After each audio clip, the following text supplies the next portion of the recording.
Jain friends, I'm Major Gaurav Arya and you're watching the Chanakya Dialogues. Iraq has taken action, Iran has taken action, some of the Arab countries have taken action. Where is Pakistan? Pakistan is supposed to be the leader of the Muslim Ummah. You give the Maulvi 10,000 rupees, he'll go on the mosque, he'll say kill, kill, kill, kill, kill. And Pakistanis, like a bunch of piranhas, will all go, they'll kill that poor businessman or that. Jain friends, I'm Major Gaurav Arya and you're watching the Chanakya Dialogues English. Like this video, subscribe to our channel and don't forget to press the bell icon.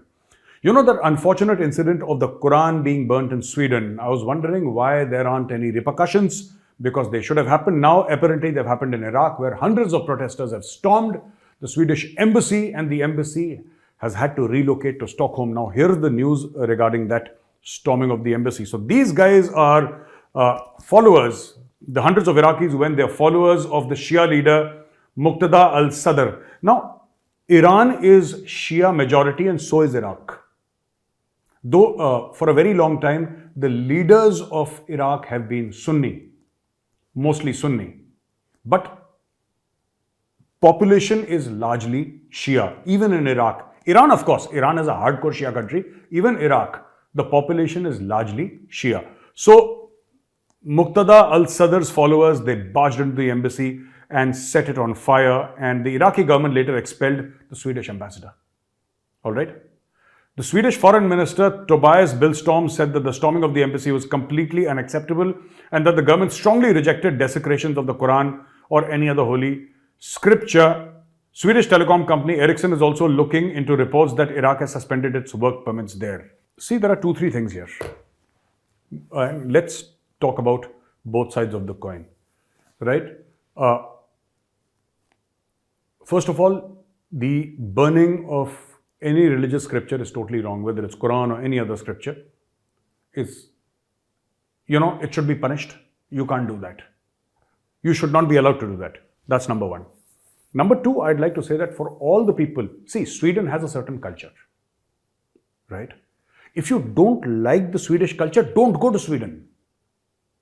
That's what I want to tell so many of my Muslim friends who are absolutely offended by what has happened. They have every right to be offended, yeah. They have every right to be offended by what's happening in Sweden. But how do you protest? Do you protest by killing a couple of Swedish guys? Because that is next on the menu. I'm telling you, because they have done it in the past, right? You'll pick out a random Swedish tourist somewhere and somebody will knife him or something like that. It's happened in the past. About other countries, it's happened. So, you see, somebody will try and take revenge on somebody who's not even guilty. And these are the fallouts, especially when you burn the Quran or anything that has to do with the Islamic faith, because a lot of people are extremely sensitive about it and a lot of people take it extremely personally. And while I don't agree with them, agree with many Muslims who do that, but I understand where they're coming from. I may not agree, but I understand why they're doing it. Okay? And still, I have the sense to totally disagree with that action. So, here is what I'm saying, that if you don't like Sweden, because this is going to happen in other European countries, trust me, you know what you have done. And I'm telling this to the Iraqi protesters who have stormed the embassy. You have just given the fascist forces in Europe a handle. Who's in power in Italy? Please go to Google and find out who's in power in Italy. The extreme right wing is on the rise in Europe. And this is going to happen, I mean, many, many more times, unfortunately. I hope to God it does not happen, but it's going to happen. Because what the European right wingers are going to do is, they say, okay, this is a magnet. So let's do it. Let's do it. They're going to call for a ban on immigration from Muslim countries, right? They're going to call for a ban. And when they come to power, they'll actually ban. They'll start deporting the Muslims who are already there. And there are going to be many more such burnings of the Quran, which is extremely unfortunate, should not happen, should never happen to any holy book. Forget about Quran Sharif, any holy book. But they're going to do it. All these things are done to rile up a section of the people so they get angry and somebody does something stupid in Iraq, right? But Sweden is not the only country in Europe. Europe has so many countries. about 24 plus countries in Europe. Somebody is going to do it now. And it's going to happen in 2023. It's going to happen. Somebody will take a bunch of Qurans and say that I'm making a political statement because it is my right. And they don't care if a Muslim burns the Holy Bible. They don't care. They say, yeah, go ahead, yeah, this is your freedom, this is my freedom. To all the people, I don't understand. So many Muslim countries have objected and they have taken action. Iraq has taken action, Iran has taken action, some of the Arab countries have taken action. Where is Pakistan? Pakistan is supposed to be the leader of the Muslim Ummah. They have the nuclear bomb. What kind of a bomb is this that cannot protect the Quran or it cannot protect the honor of the Holy Prophet? What kind of an atom, what use is this atom bomb? And why has this bomb been built by the Pakistanis? Why aren't the Pakistanis withdrawing their ambassador? Why aren't the Pakistanis attacking the Swedish embassy in Islamabad? You know why? Because all of them are standing outside the Swedish embassy to take visas to go to Sweden and settle down there. That is the reason. All right. More of this in the next news article, ladies and gentlemen. There are countries which have summoned Sweden's envoys to protest against the Quran's burning. Saudi Arabia, Iran summoned Swedish diplomats.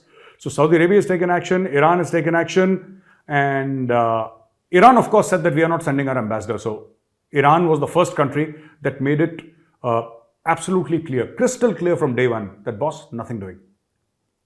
I may disagree with Iran, okay? I may disagree with Iran.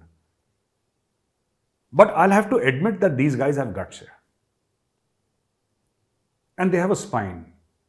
And that is my lament when I speak to Pakistanis, that you don't have guts, you don't have spine. All you want is visas. You don't care about who burns the Quran or who talks badly about the Prophet Muhammad. You don't care. You just want visas, you just want dollars, yeah. Which is why Pakistan will not do anything. They'll just make a hue and cry and they'll say, we'll protest inside Pakistan. Okay? You know what Shehbaz Sharif should have done? He should have called up the head of state of Sweden and said, boss, I'm withdrawing my ambassador and throwing out your ambassador. We are breaking diplomatic relations with Sweden. We don't need you here.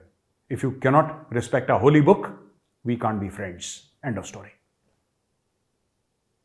Even Imran Khan was not able to do that. Whatever the PTI followers might say, even Imran Khan did not have the courage to do it to the French. He did not have the courage. He did not have the guts.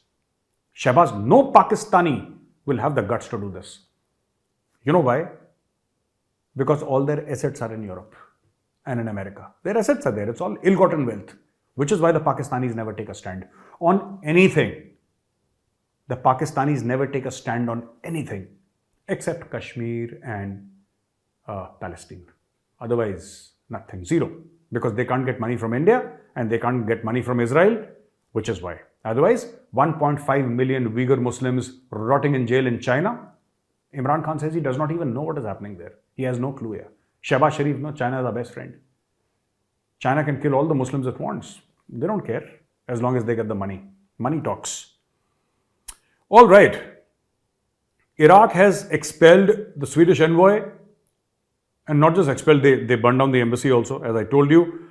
And more news, ladies and gentlemen, from Pakistan. 3 Hindu sisters in Pakistan's Sindh province forced to marry Muslim men who kidnapped and converted them to Islam. The head of Pakistan's Dar-e-War Ittihad, Shiva Kachi, said that the incident took place in Sindh's Dhadki area where Chandni Roshni and Parmesh Kumari, daughters of a Hindu businessman Leela Ram, were abducted, then forcibly converted to Islam.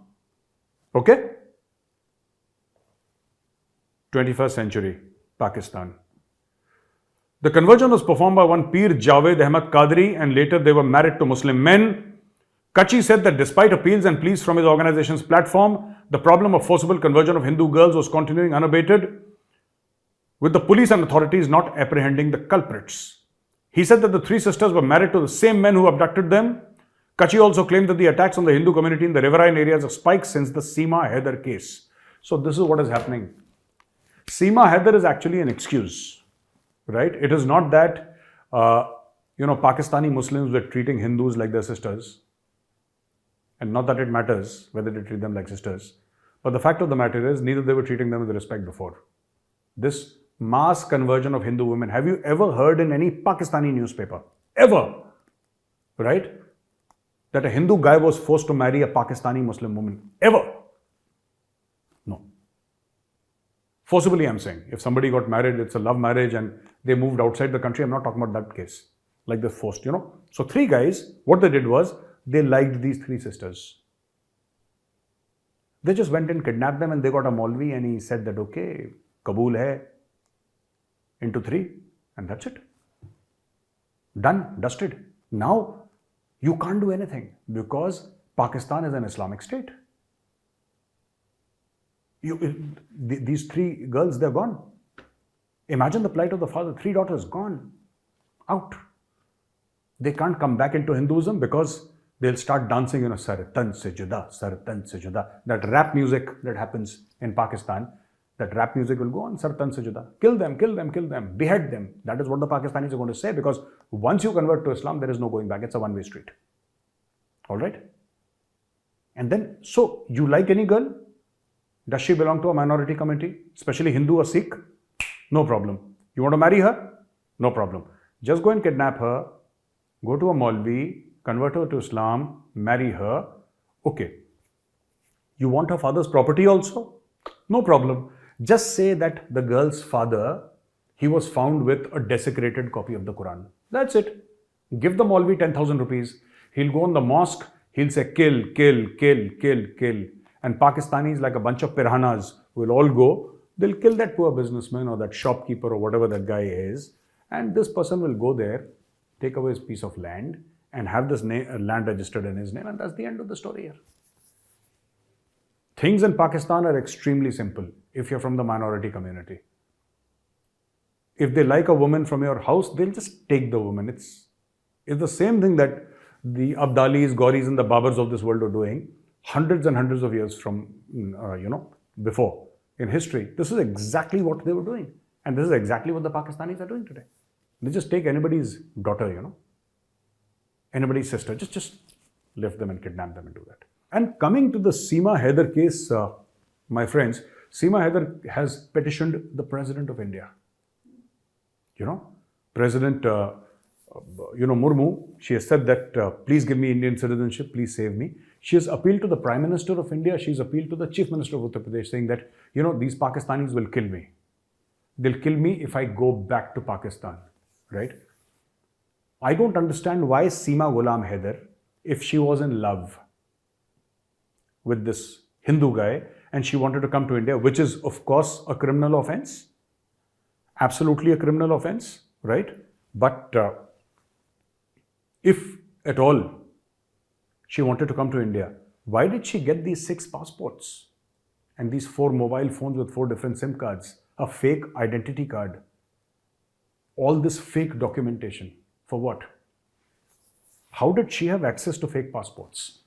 Because it requires some degree of forgery. And it can't be done on an everyday basis. Even in a basket case and a complete banana republic like Pakistan, it can't be done off the cuff like that. So this Seema Ghulam Haider is now, she's been caught in the act.